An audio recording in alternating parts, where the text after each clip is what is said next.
त्रयोदश सर्ग 13वां सर्ग। महापार्श्व का रावण को सीता पर बलात्कार के लिए उकसाना और रावण का शाप के कारण अपने को ऐसा करने में असमर्थ बताना तथा अपने पराक्रम के गीत गाना।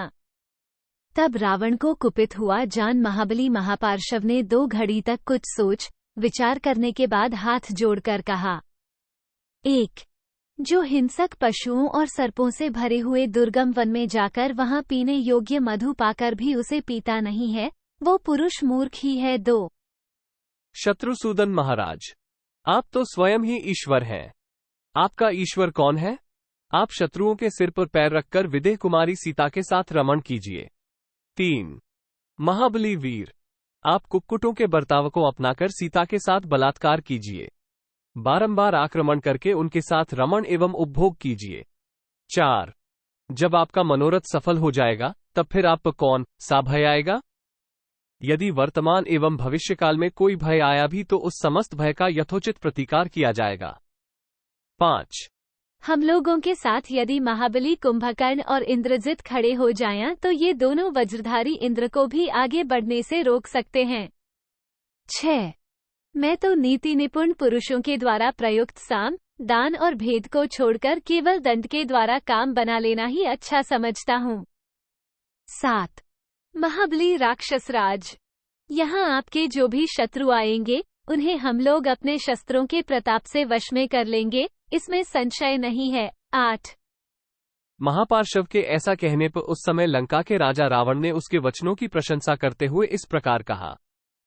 9.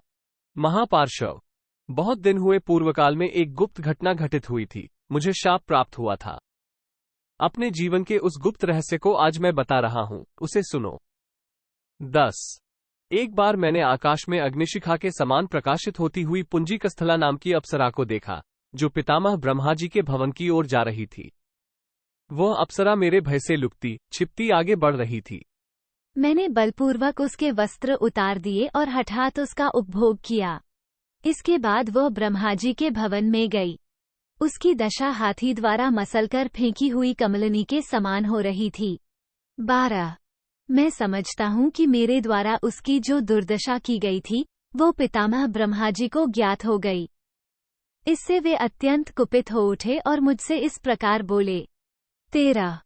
आज से यदि तू किसी दूसरी नारी के साथ बलपूर्वक समागम करेगा तो तेरे मस्तक के 100 टुकड़े हो जाएंगे, इसमें संशय नहीं है। 1-4. इस तरह मैं ब्रह्मा जी के शाप से भयभीत हूँ, इसीलिए अपनी शुभ शैया पर विदेह कुमारी सीता को हठात एवं बलपूर्वक नहीं चढ़ाता हूँ। 15. मेरा वेग समुद्र के समान है और मेरी गति वायु के तुल्य है। इस बात को दशरथ नंदन राम नहीं जानते हैं, इसी से वे मुझ पर चढ़ाई करते हैं। 16. अन्यथा पर्वत की कंदरा में सुखपूर्वक सोए हुए सिंह के समान तथा कुपित होकर बैठी हुई मृत्यु के तुल्य भयंकर मुझ रावण को कौन जगाना चाहेगा? 17. मेरे धनुष से छूटे हुए 2 जीभ वाले सर्पों के समान भयंकर बाणों को सम्रांगण में श्रीराम ने कभी देखा नहीं है, इसीलिए वे मुझ पर चढ़े आ रहे हैं। 18.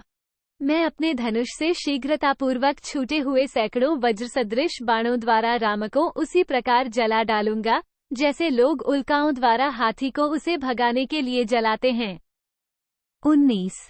जैसे प्रातः काल उदित हुए सूर्यदेव नक्षत्रों की प्रभा को छीन लेते हैं, उसी प्रकार अपनी विशाल सेना से घिरा हुआ मैं उनकी उस वानर सेना को आत्मसात कर लूंगा। 20. युद्ध में तो 1000 नेत्रों वाले इंद्र और वरुण भी मेरा सामना नहीं कर सकते। पूर्व काल में कुबेर के द्वारा पालित हुई इस लंकोपुरी को मैंने अपने बाहुबल से ही जीता था। 21. इत्यार्षे श्रीमद् रामायणे वाल्मीकि आदिकाव्ये युद्धकांडे त्रयोदश सर्गः 13. इस प्रकार श्री वाल्मीकि निर्मित आश्रामायण आदिकाव्य के युद्धकांड में 13वां सर्ग पूरा हुआ। 13.